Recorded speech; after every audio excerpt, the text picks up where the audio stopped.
এই অঙ্কটা বেশ কিছুবার বিভিন্ন পরীক্ষায় এসেছে, বিসিএস এও বেশ কিছুবার এসেছে, ব্যাংকেও এর ইতিহাসে রয়েছে আসার। তো অঙ্কটি খুবই গুরুত্বপূর্ণ হলেও অঙ্কটি খুবই জটিল। তো আজকে খুব সহজেই এই অঙ্কটি কিভাবে করা যায় তা আমি আজকে করে দেখাবো। চলুন করি। এখানে দেওয়া আছে যে the sum of ages of the father and son is 50 years. বাবা এবং ছেলের সামষ্টিক বয়স হচ্ছে 50। এখন বলতেছে যে when the ages of son will be equal, কখন সন্তানের বয়স বাপের বয়সের সমান হবে to the present age of the father, বর্তমান বয়সের সমান হবে বাপের যে বয়সটা বর্তমান সে বয়সের সমান হবে ছেলের কখন। আবার আরেকটু বলা আছে যে the sum of their ages will be 102 years, অর্থাৎ ওই সময় তাদের বয়সটা ছেলের বয়সটা বাবার বয়সের সমান হবে যখন তাদের সামষ্টিক বয়স হবে 102 বছর। এখন তাদের এজ নির্ণয় করতে বলছে। ওকে, তাহলে আমরা ধরে নিই, সহজে করার জন্য আমরা ধরে নিই, মানে এফ মানে ফাদার সন, ঠিক আছে। ধরি বাবার বয়স এক্স বছর, ঠিক আছে। যেহেতু সামষ্টিক বয়স 50, তাহলে ছেলের বয়স কত হবে? 15 মাইনাস এক্স। এখন কথা হচ্ছে, বলছে যে কখন ছেলের বয়সটা বাবার বয়সের সমান হবে, অর্থাৎ এখানে বাবার বয়স হচ্ছে এক্স, এই বয়সটা এক্সে পরিণত হবে, ঠিক আছে। এখন বললেই তো হবে না, অঙ্কের কিছু রুলস রেগুলেশন আছে, এগুলো তো মানতে হবে। হুট করে বললাম হয়ে গেল এমন তো না, তাই না? তো আমাদের এটা বের করার জন্য এই এক্সটা কীভাবে হলো সেটা একটু বলি। যেহেতু এইখান থেকে বলছে যে প্রশ্ন থেকে আমরা পাইছি যে বাবার বয়সের সমান হবে, অর্থাৎ এক্সটা এখানে চলে আসলো, অর্থাৎ ছেলের বয়সের সমান হয়ে গেল। এটা এখন কীভাবে, এই বয়সটা ছিল এটা, কিন্তু হয়ে গেল এটা, তাহলে এটা কীভাবে হলো? নিশ্চয়ই এভাবে হয়েছে। এই সংখ্যাটা তখনই পাওয়া যাবে যখন এটার সাথে আমরা কি করব,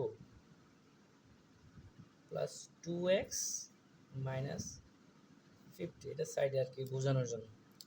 যখন এই সংখ্যার সাথে এত যোগ করব, তখনই ছেলের বয়সটা এক্সে পরিণত হয়ে যাবে, অর্থাৎ বাবার বয়সের সমান হয়ে যাবে, তাই না? অর্থাৎ এই যে এখানে দেখিয়ে দিই 50 যোগ করে দিলাম, তাই না?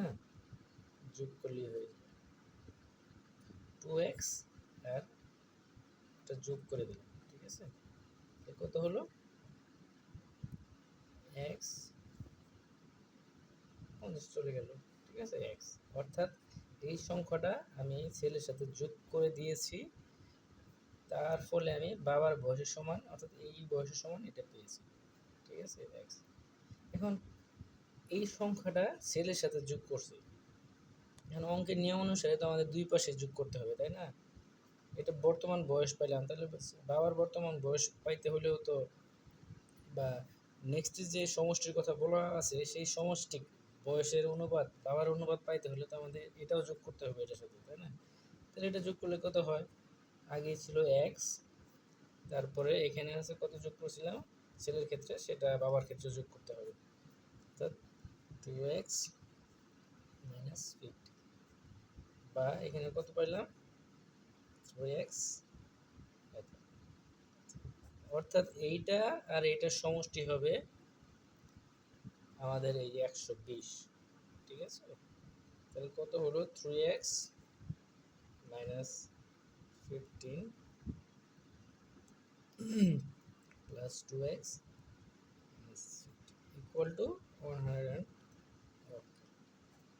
তাহলে এটা করলে আমরা কি পাই?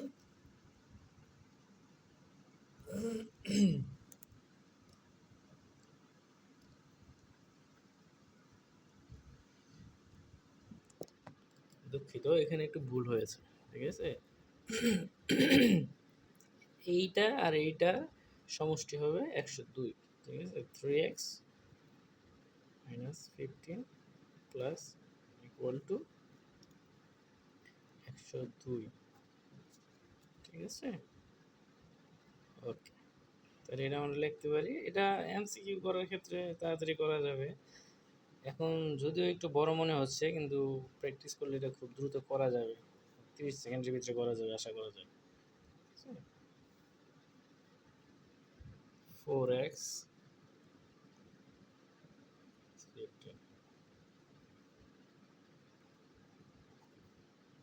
কত হলো? 4x 152। x সমান সমান আমরা পাইলাম কত? 38। অর্থাৎ বাবার বয়স হবে 38, ফাদার সমান সমান 38, আর সন সমান সমান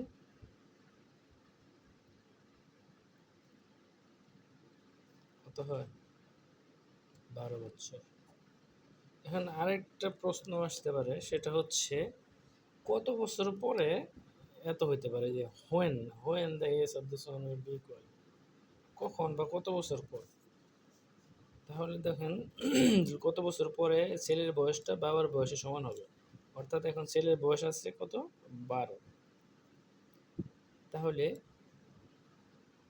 38 থেকে যদি আমরা 38 থেকে যদি 12 বাদ দিই, তাহলে কত হয়? 26 বছর। অর্থাৎ 26 বছর পর ছেলে বয়স বাবার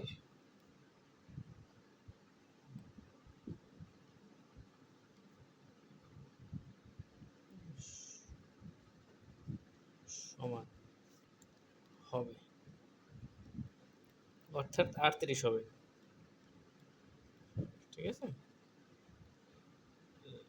বয়স বের করতে বলছে, বয়স বের করে বলছে। যদি কত বছর পর বলতো, 26 বছর পর হতো, ঠিক আছে। ধন্যবাদ।